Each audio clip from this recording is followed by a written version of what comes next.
السلام عليكم ورحمة الله تعالى وبركاته. الحمد لله نحمده ونستعينه ونستغفره ونؤمن به ونتوكل عليه ونعوذ بالله من شرور أنفسنا ومن سيئات أعمالنا. من يهده الله فلا مضل له ومن يضلله فلا هادي له. ونشهد أن لا إله إلا الله وحده لا شريك له. ونشهد أن سيدنا وحبيبنا ومولانا محمدا عبده ورسوله أرسله بالحق بشيرا ونذيرا وداعيا إلى الله بإذنه وسراجا منيرا. فقد قال الله تعالى عز وجل في كتابه: الذين يأكلون الربا لا يقومون إلا إلى آخر الآية. وقال الله تعالى أيضا: فإن لم تفعلوا فأذنوا بحرب من الله ورسوله. وقال الله تعالى شان محمد صلى الله عليه وسلم: إن الله وملائكته يصلون على النبي يا أيها الذين آمنوا صلوا عليه وسلموا تسليما. اللهم صل على سيدنا مولانا محمد وعلى آل سيدنا مولانا محمد. আলহামদুলিল্লাহ, সমস্ত প্রশংসা মহান রব্বুল আলামিনের উপরে।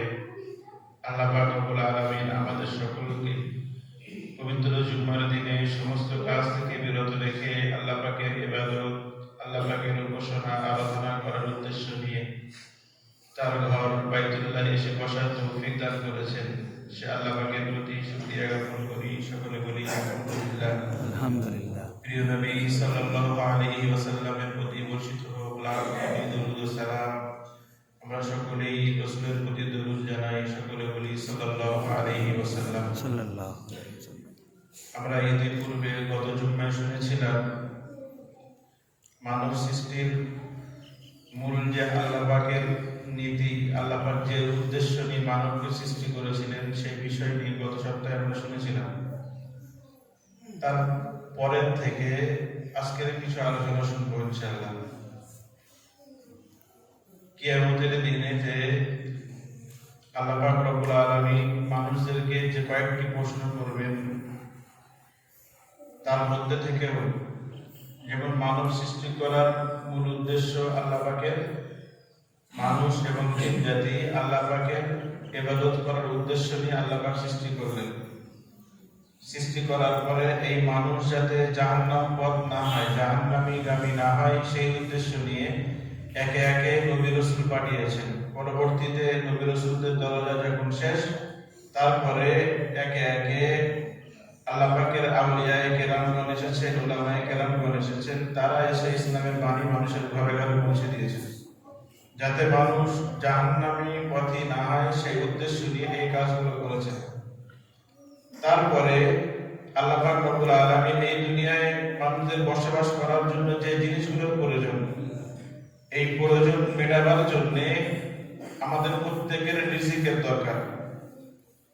এই রিজিকটা কোথা থেকে আসবে, কোথায় খরচ হবে, এই বিষয় নিয়ে কিয়ামতের দিনেও আমাদের প্রশ্ন করা হবে। এখন আমাকে দুনিয়ার বুকে আল্লাহ পাক পাঠিয়ে দিলেন। পাঠাবার আগে আমি যখন মায়ের পেটে ছিলাম, সেই সময়ে ওই মায়ের পেটে থাকার আগে আমার রিজিক কোথায় হবে, আমি কি খাবো, কি করব, এই সমস্ত জিনিসগুলো আমার রিজিকটাকে আল্লাহ পাক লিখে রেখেছেন। সেগুলো বদলাবে না। আমি কি খাবো, কি করবো না করবো, সেই বিষয়ে চিন্তা আমার নয়, চিন্তা আল্লাহর। এই রিজিকটা আমরা দুনিয়ার বুকে আসার পরে এই জিনিসটাকে আমরা ওই তকদিরের উপরে আর রেখে দিই যে আমার তকদিরে কি আছে সেইভাবে চলবে, এটা আমরা তকদিরের উপরে রাখিনি, সেটাকে আমরা নিজের হাতে তুলে নিয়েছি। আমাদের বিবেক, আমাদের বুদ্ধি এটাই বলেছে যে আল্লাহর হাতে রাখলে হবে না, এটা আমার হাতে তুলে নিতে হবে। সেই জন্যে এই নিজের হাতে তুলে নেওয়ার জন্য আমরা এই রিজিকটাকে বেশি অর্জন করার জন্য, রিজিকটাকে বা দুনিয়ায় কিছু টাইমের জন্য স্বাস্থ্য সুস্থ থাকার জন্য, আনন্দে থাকার জন্য আমরা এই রিজিকটাকে বিভিন্ন পথে উপার্জন করে থাকি। এখন এই রিজিক উপার্জন করাটা আমি যে পথে রিজিক অর্জন করছি এরও হিসেব আমাকে দিতে হবে, এবং যে পথে খরচ করছি এরও হিসেব আমাকে দিতে হবে। আমল, আমরা যে আমলগুলো করি, অনেক লোক রয়েছে যারা রাত রাত জেগে আমল করে, আমরা হয়তো খবর জানি না। অনেক লোক রয়েছে যারা গহীন রাত্রিতে তাহাজ্জুদের নামাজ আদায় করে, গহীন রাত্রিতে উঠে ইবাদত করে আল্লাহ পাককে খুশি করার জন্য। এই যে আমলগুলো, এই যেমন শীতকাল কঠিন সময়, ফজরের নামাজের সময় ওই ঠান্ডা পানিতে উজু করে এসে তারা নামাজ পড়ছে, বা মসজিদে না আসলে বাড়িতেও পড়ছে, কঠিন ঠান্ডাতেও তারা আল্লাহ পাককে খুশি করার জন্য এই কাজগুলো করছে।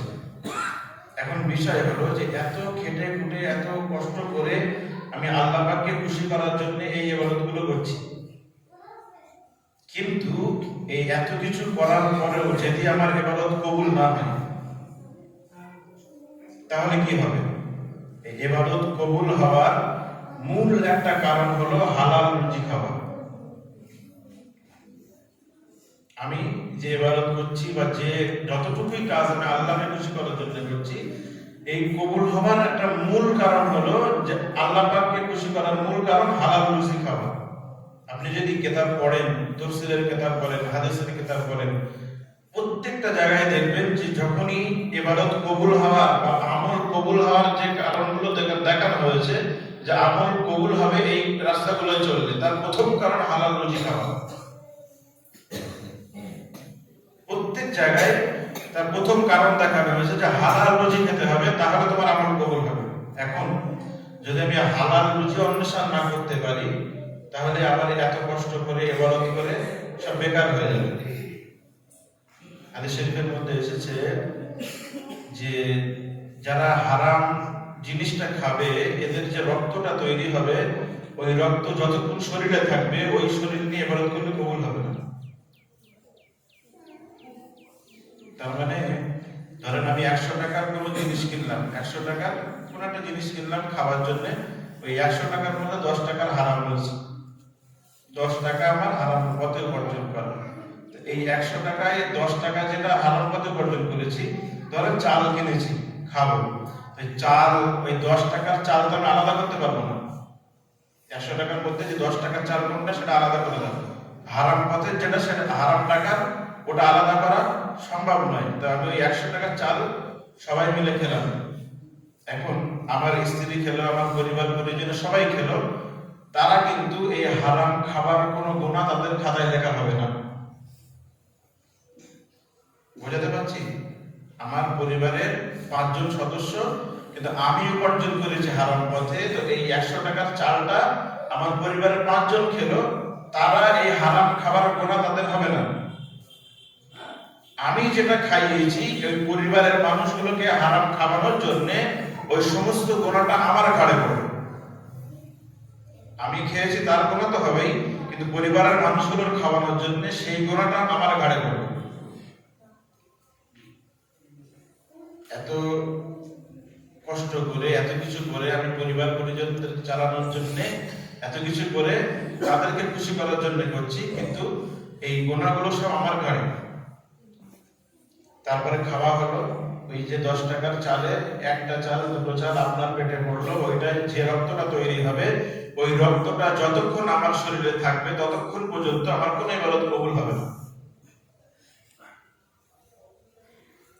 তার মানে হারামটি কত একটা বিরাট বাজে একটা জিনিস, আমরা কিছুটা আন্দাজ করতে পারছি। আজকের সমাজে আপনি দেখেন, লক্ষ্য করে, যে হালাল পথে উপার্জন করার লক্ষ্য প্রত্যেকটা জায়গায় এই জিনিসটা এখন পুরো বিশ্বব্যাপী প্রায় হয়ে গেছে। এই যে সুদের বিষয়টা যিনি তৈরি করেছেন, বাংলাদেশে যিনি তৈরি করেছেন ইউনূস সাহেব, তাকে এই সুদের যে কারবারিটা তৈরি করার জন্য তাকে নোবেল পুরস্কার দেওয়া হয়েছে।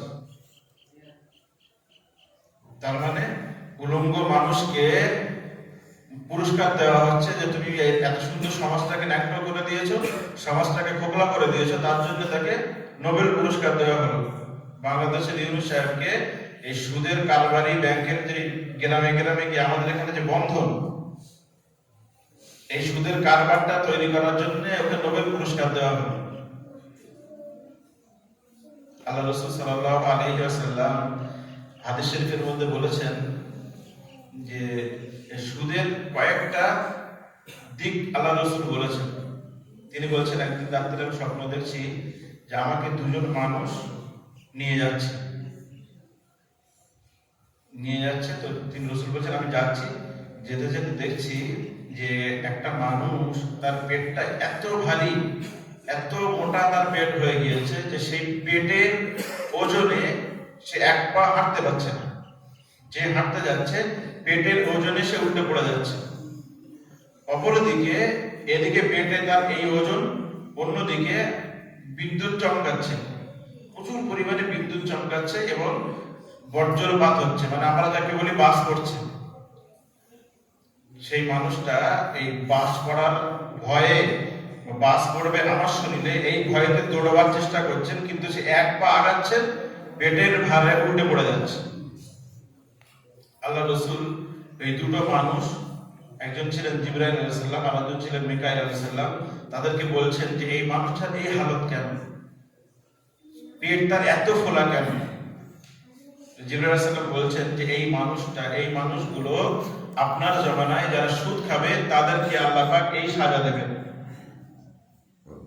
একটা হাদিসে সুদ খাওয়ার বিষয় নিয়ে এই হাদিসটাকে বর্ণনা করেছেন যে সুদ খেলে তার পেট এত মোটা হবে সে এক পা হাঁটতে পারবে না, পিছন থেকে বাস পড়বে। এটা সুদ খাওয়ার একটা সামান্য সাজা। তারপরে একটা হাদিস আল্লাহ রাসূল বললেন যে যারা সুদ খাবে, আল্লাহ রাসূল যখন মিয়ারাজে গিয়েছেন, মিয়ারাজে গিয়ে দেখছেন যে কিছু মানুষদেরকে তারা এই রক্তের সাগরে হাবুডুবু খাচ্ছে, রক্তের সাগরে তারা হাবুডুবু খাচ্ছে। সাঁতরে সাঁতরে তারা ধারের দিকে আসার চেষ্টা করছে।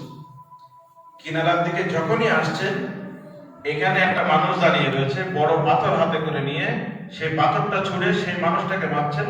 সে আবার ওই মাছ দরিয়ায় গিয়ে পড়ছে। বোঝাতে পারলাম?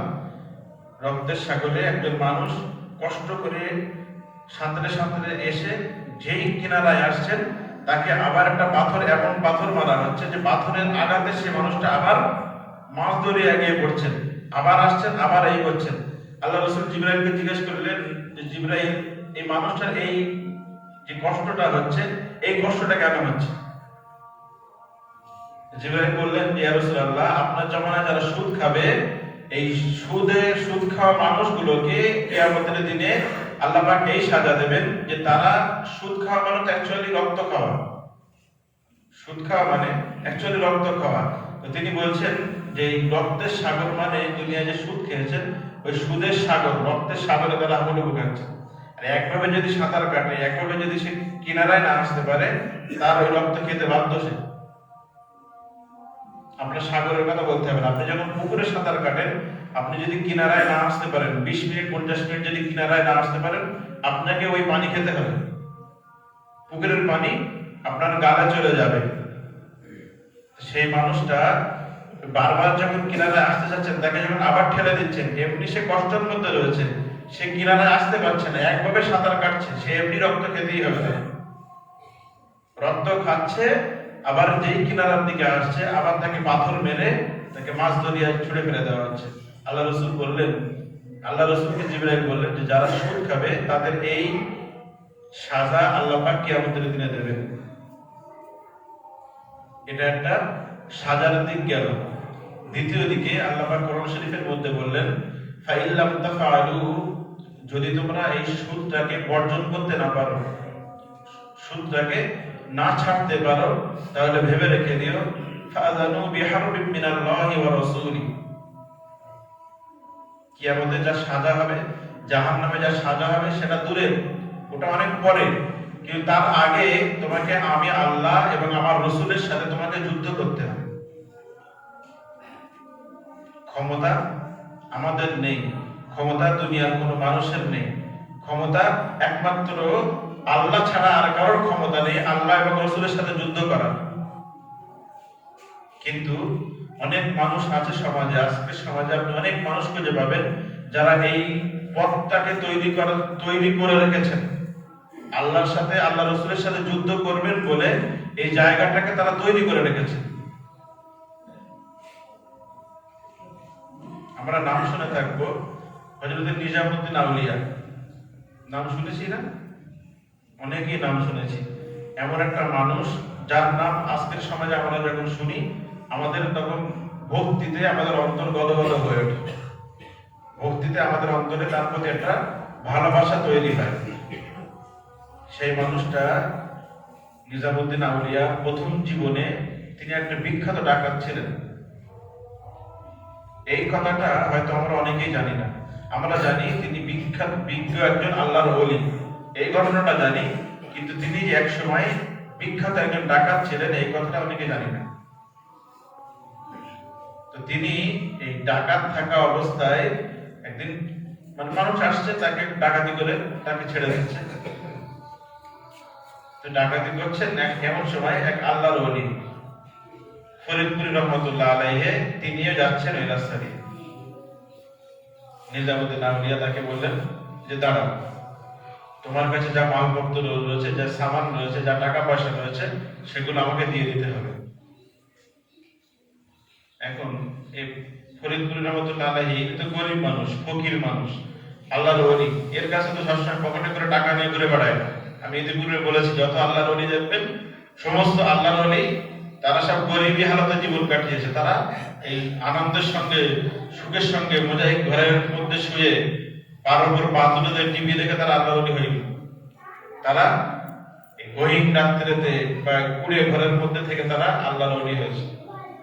তিনি বলছেন যে আমার কাছে তো কিছু নেই, তুমি চুরি করবে বা আমার কাছ থেকে কিছু নেবে, আমার পকেটে বলো আমার কাছে বলো কিচ্ছু নেই। তো তিনি বলছেন, নিজামুদ্দিন আউলিয়া বলছেন যে যদি তুমি আমাকে কিছু না দাও তোমাকে এখানেই খুন করে দেবো। আল্লাহর ওলি তার তিনি বলছেন যে ঠিক আছে তুমি আমাকে খুন করে দেবে, আমি মরে যাব, তবে একটা কাজ আমার করতে হবে তার আগে। কি? বলছে তুমি আমাকে খুন করার আগে তোমার বাড়ি যাও, বাড়ি গিয়ে তোমার পরিবার পরিজন যাদের জন্য তুমি এই কাজটা করছো, যাদেরকে খুশি রাখার জন্য সুখে রাখার জন্য আজকের এই কাজে তুমি লিপ্ত হয়েছো, সেই পরিবার মানুষকে জিজ্ঞাসা করো যে তুমি এই কষ্ট করে উপার্জন করে যে টাকাগুলো নিয়ে যাচ্ছ, ওই টাকা খেয়ে তারা মানুষ হচ্ছে, ওই টাকা খেয়ে তারা বড় হচ্ছে, সুস্থ রয়েছে, তারা তোমার এই পাপের ভাগ নেবে কিনা। এখন নিজামুদ্দিন আউলিয়া বলছেন যে আমি বাড়ি জিজ্ঞাসা করতে যাই আর তুমি পালাও নাকি? আমি বাড়ি জিজ্ঞাসা করতে যাই বা তুমি এমনি পালাবে? সে তো জানে না, তখনও জানে না যে একজন আল্লাহর ওলি। তো ফরিদুদ্দিন বলছেন যে আমি আল্লাহর বান্দা, আমি মুসলমান, আর মুসলমানরা কখনো মিথ্যে কথা বলে না, মুসলমানরা কখনো ওয়াদা ভঙ্গ করে না। আমি ওয়াদা করছি তুমি আসা পর্যন্ত আমি এখানে থাকবো, তবে তোমার যদি বিশ্বাস না হয় তুমি কোনো গাছের সাথে আমাকে বেঁধে রেখে দেবে। গাছের সাথে ফরিদুদ্দিনকে বাঁধলেন নিজামুদ্দিন আউলিয়া, সুন্দর করে বেঁধে তিনি বাড়ি গিয়েছেন। বাড়ি গিয়ে তার স্ত্রী, তার সন্তান সন্ততি সকলকে ডেকে জিজ্ঞাসা করলেন যে আমি যে এত কষ্ট করে তোমাদের জন্য উপার্জন করে আনছি, এত ভালো মন্দ তোমাদের খাওয়াচ্ছি, তো আমি তো এটা ডাকাতি করে করছি, তোমরা কি আমার এই পাপের ভাগ নেবে? তারা একদম আনন্দের সঙ্গে একদম সুস্থর সঙ্গে ভালোভাবে বলে দিল যে না, তোমার দায়িত্ব আমাদের খাওয়ানো, তুমি কিভাবে খাওয়াবে সেটা তোমার ব্যাপার। তুমি যদি হারামি করে খাও তার গুনাহ তোমার হবে, তুমি যদি হালাল ভাবে আনো তার সব তুমি পাবে, তোমার গুনাহ আমরা নিতে যাবো কেন? এই যে ঘটনাটা শোনার সঙ্গে সঙ্গে নিজামুদ্দিন আউলিয়া ভেতরে একটা অন্যরকম চিন্তা ভাবনা শুরু হয়ে গেছে। তিনি সঙ্গে সঙ্গে ভাবছেন যে তাহলে আমি যে মানুষটাকে বেঁধে রেখে এসেছি সেই মানুষটা এমনি কোনো মানুষ না। সঙ্গে সঙ্গে চলে আসলেন, বলেন তাড়াতাড়ি এসে দেখছেন যে ফরিদপুরকে বাঁধা ছিল, যেভাবে গাছে দড়ি বাঁধা ছিল দড়ি সেইভাবে বাঁধা রয়েছে, কিন্তু ফরিদুদ্দিনের হাত পা সব খোলা। তিনি মাটিতে বসে রয়েছেন, যেভাবে বাঁধা ছিল দড়ি না কেটেছে না ছিঁড়েছে, কিছু হয়নি, দড়ি সেইভাবে রয়েছে, কিন্তু ফরিদুদ্দিন বাইরে দাঁড়িয়ে রয়েছে, বাইরে বসে রয়েছে। তিনি এসে বলছেন যে আপনার এই দড়ি যেভাবে রয়েছে সেইভাবে আছে, কিন্তু আপনি বাইরে বেরোলেন কি করে, এটা আগে বলেন। আপনি বাইরে বেরিয়েছেন কি করে, এটা আগে বলেন। তিনি বলছেন যে এটা যত সময় তুমি জানতে পারবে যে কিভাবে আমি বাইরে বেরিয়েছি, কিন্তু তার আগে তুমি বলো যে তোমার পরিবার পরিজন বলেছে যে তুমি যে এই হারাম পথে উপার্জন করে নিয়ে যাচ্ছ এই গুণা তারা নেবে? বলছে না। তাহলে তুমি এই এই জিনিসগুলো কার জন্য করছো? নিজামুদ্দিন আউলিয়া অন্তরে আল্লাহ পাক সঙ্গে সঙ্গে হেদায়েতের নূর তার অন্তরে ঢেকিয়ে দিলেন। নিজামুদ্দিন আউলিয়া বললেন যে হুজুর আপনি আমাকে তওবা করিয়ে দেন, আর কিভাবে থাকলে বা কিভাবে তওবা করলে আমার এই বিগত দিনের গুনাহগুলো মাফ হবে তার একটা রাস্তা বলে দেন। নিজামুদ্দিন আউলিয়াকে ফরিদপুরি রহমতুল্লাহ আলাইহি একটা গাছের পাশে বসালেন, তওবা করালেন। গাছটা ছিল একেবারে মরা শুকনো গাছ। তিনি বললেন যে এই গাছের গোড়ায় বসে তুমি আল্লাহর কাছে কাঁদো, ইবাদত করো। এই শুকনো গাছে যেদিন ফল যেদিন এই গাছটা জ্যান্ত হবে, পাতা গজাবে এবং এই গাছের ফল বার হবে, যদি ফল হয় তাহলে তুমি জানবে তোমার গুনাহ মাফ হয়েছে। সুবহানাল্লাহ। তিনি বলছেন নিজামুদ্দিন আউলিয়া বলছেন যে তাহলে আমি বাড়ি যেতে পারবো না? বলছে না, বাড়ি এখন যেতে পারবে না, যেদিন ফল হবে সেদিন তুমি মনে করবে যে আল্লাহ আমাকে মাফ করেছে, সেদিন তুমি বাড়ি যেতে পারবে। নিজামুদ্দিন আউলিয়াকে বসিয়ে দিয়ে ফরিদুদ্দিন চলে গেলেন। 12 বছর পরে ফরিদুদ্দিন আবার ওই রাস্তায় ফিরছেন। তিনি ফিরে দেখছেন যে নিজামুদ্দিন আউলিয়াকে যেখানে বসিয়ে রেখে গিয়েছিল তিনি সেখানেই বসে রয়েছেন, মুখটা মাটির দিকে। সুবহানাল্লাহ। তিনি এসে বলছেন যে নিজামুদ্দিন তুমি এখন এখানে বসে কেন? নিজামুদ্দিন আউলিয়া বলছেন যে হুজুর আপনি আগে বলেন যে গাছে ফল হয়েছে কিনা, গাছটা জ্যান্ত হয়েছে কিনা, ওই গাছে পাতা গজিয়েছে কিনা বলেন। বলছে তুমি 12 বছর ধরে তুমি গাছের দিকে তাকাওনি? বলছে না, আমার ভয় হতো যদি আমি গাছের দিকে তাকাই আল্লাহ হয়তো আমার কোনো লানত আমার উপরে ফেলে দেবে। আমি জীবনে যে গুনাহ করেছি ওই গুনাহের জন্য হয়তো আল্লাহ কোনো লানত আমার উপরে ফেলে দেবে, আমি সঙ্গে সঙ্গে মারা যাব। ওই ভয়তে আমি গাছের দিকে তাকাইনি, মাথা উঁচু করে। সেই 12 বছর আগে আপনি মাথা নিচু করেছিলেন, সেই মাথা নিচু এখনো পর্যন্ত রয়েছে, ওই মাথা আমি এখন উঁচু করিনি। সুবহানাল্লাহ।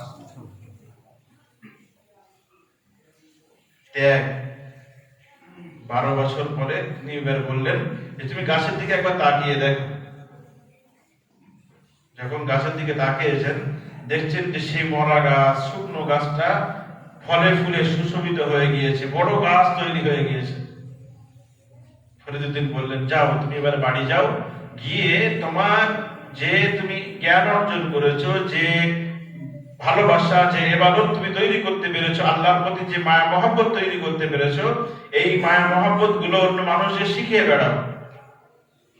যে নিজামুদ্দিন একদিন ডাকাত ছিল, যে নিজামুদ্দিনকে মানুষ তার নামের সঙ্গে গাল দিত, সেই নিজামুদ্দিনকে সারা ভারতের মানুষ, সারা বিশ্বের মানুষ তার নাম শুনলে তার নামের ভাষা আজকের আউলিয়া ভাষায়।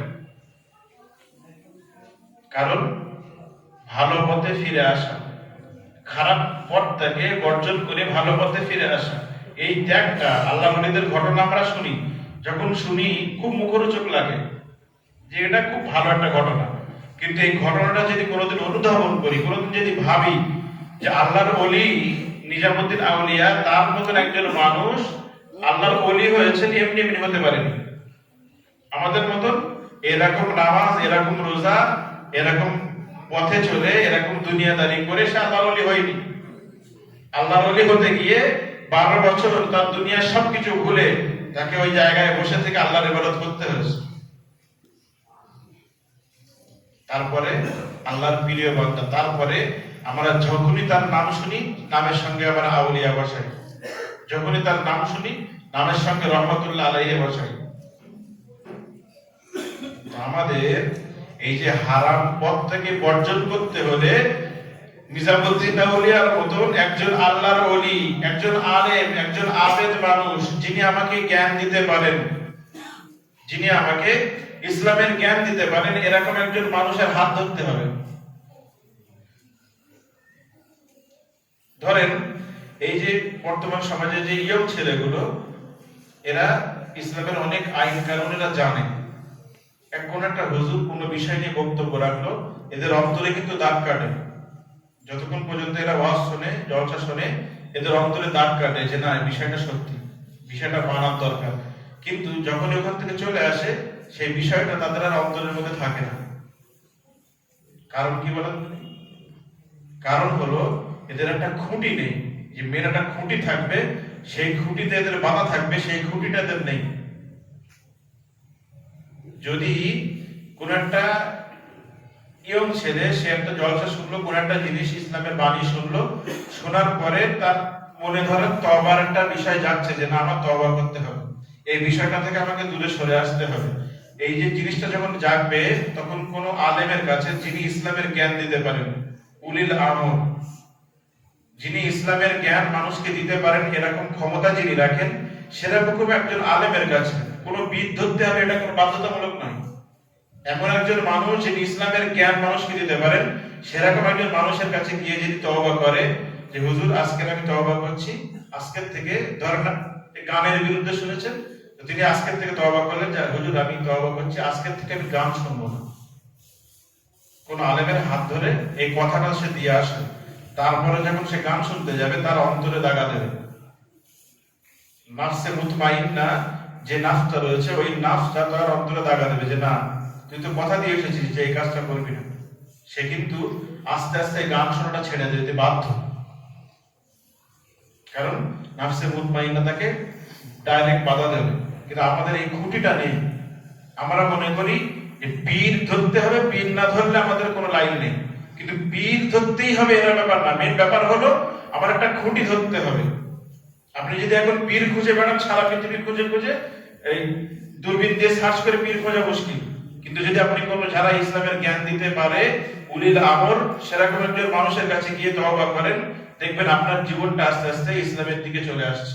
কিন্তু আমাদের এই খুঁটিটা নেই। আমরা মনে করি 50 বছর বুড়ো হব, 50 বছর 60 বছর বয়স হবে, যখন আমার আর চলার ক্ষমতা থাকবে না, তখন একটা পীর ধরে বায়াত হয়ে তওবা করে সবকিছু ছেড়ে দিয়ে তখন মসজিদে পড়ে থাকবে। কিন্তু আমার গ্যারান্টি দেবে কি? আমি 50 বছর 60 বছর বাঁচবো, এটা গ্যারান্টি দেবে কি? যাই হোক, আল্লাহ পাক আমাদের সকলকে এই সুদ নামক কঠিন যে জিনিসটা, হারাম জিনিসটা, এই কঠিন জিনিস থেকে বাঁচার তৌফিক দান করেন। যদি হারাম থেকে বাঁচতে না পারে, বিশ্বাস করুন আপনি, হারাম থেকে যদি বাঁচতে না পারে, আমার ইবাদত কিচ্ছু কোনো কাজে আসবে না।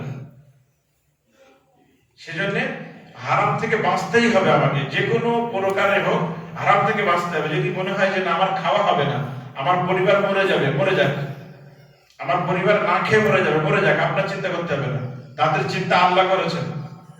যখনই কোনো সন্তান দুনিয়ার বুকে আসে, তার আগে আল্লাহ পাক তার চিন্তা করে রাখেন সে কি খাবে। আপনার চিন্তা করার কোনো প্রয়োজন নেই। কিন্তু তাদের খুশি দেওয়ার জন্য আপনি আপনার কবরের জায়গাটাকে জাহান্নাম বানিয়ে ফেলবেন। আমরা সকলেই চেষ্টা করি, আজ থেকে আমরা তওবা করি যে হারাম পথ থেকে সরে আসবো। তাতে একটু কষ্ট হবে, প্রথম প্রথম বিরাট কষ্ট হবে। হোক, হারাম পথের রুজিতে কোনোদিন আল্লাহ বরকত দেয় না। যারা সুদ খায়, আপনি লক্ষ্য করে দেখেন সমাজে গিয়ে, তারা ম্যাক্সিমাম লোক, যদি 100টার মধ্যে 99টা লোক তারা অশান্তির মধ্যে রয়েছে। তাহলে আমার উপকার কি আসে? সেই জন্য আমরা হারাম থেকে দূরে সরে এসে আমাদের জীবনটাকে হালাল পথে চালানো করার তৌফিক দান করি। আমরা সকলে চেষ্টা করি হারাম পথটাকে ছেড়ে দিয়ে হালাল পথে, হয়তো সারাদিনে বিরিয়ানি খেতে পারবো না, কিন্তু দুটো রুটিতে খেতে পারবো। সারা পরিবারের মানুষ মিলে দুটো রুটি ছিঁড়ে ছিঁড়ে খেয়ে পেটটাকে ভরাতে পারবো। আল্লাহ পাক আমাদের সকলকে ইমানি কুওয়াত দান করেন, সকলে বলে আল্লাহুম্মা আমিন। আমাদের মধ্যে আল্লাহর ভয়, আল্লাহর যে শক্তি, আল্লাহর আযাবের ভয় আমাদের সকলের অন্তরে গড়ে ওঠার তৌফিক দান করুন, সকলে বলে আল্লাহুম্মা আমিন। আল্লাহ পাক আমাদের সকলকে মুমিন মুসলমান হয়ে ওঠার তৌফিক দান করুন, আল্লাহুম্মা আমিন। ওয়া মা আলাইনা ইল্লাল বালাগ।